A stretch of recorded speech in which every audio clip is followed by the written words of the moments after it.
दोस्तों, पहलगाम की बैसारन वैली, जिसे भारत का मिनी स्विट्जरलैंड कहा जाता है, इस टूरिस्ट स्पॉट पर एक खौफनाक आतंकी हमला हुआ जिसे देखकर पूरे देश की रूह कांप गई है।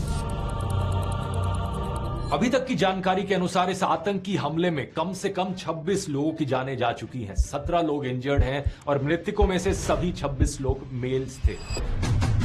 इस हाई ऑल्टीट्यूड लोकेशन पर केवल पैदल या खच्चर पर बैठ के पहुंचा जा सकता है, इसलिए रेस्क्यू ऑपरेशंस के लिए हेलीकॉप्टर का इस्तेमाल किया गया, जबकि लोकल्स खच्चरों की मदद से इंजर्ड लोगों को वहां से वापस लाए। कम से कम 12 टूरिस्ट को पहलगाम हॉस्पिटल में एडमिट करवाया गया और डॉक्टर्स ने कहा है कि अब ये 12 लोग स्टेबल कंडीशन में हैं। इस आतंकी हमले में लोगों को उनके रिलीजन के आधार पर टारगेट किया गया। एक विक्टिम मुस्लिम थे, सैयद आदिल हुसैन शाह, जो पहलगाम के ही लोकल थे, वहां खच्चर चलाने का काम करते थे। इनके अलावा एक क्रिश्चियन थे और बाकी 24 लोग जो मारे गए वो सब हिंदू थे, जो अलग अलग जगह से आए हुए टूरिस्ट थे, जैसे कि जयपुर के 32 साल के नीरज उदवानी, जो यूएई में काम करते थे। ये छुट्टियों के लिए घर आए हुए थे, अपनी पत्नी के साथ पहले शिमला में एक शादी अटेंड की और फिर बाद में कश्मीर घूमने गए थे। ऐसे ही एक विक्टिम नेपाल से थे, सुदीप न्यूपड़े। इसके अलावा आईएएफ, आईबी और नेवी के ऑफिसर्स, अरुणाचल से आए हुए इंडियन एयरफोर्स कॉर्पोरल तागे हेलियांग, इंटेलिजेंस ब्यूरो के सेक्शन ऑफिसर मनीष रंजन, जो एलटीसी लेकर बिहार से यहां घूमने आए थे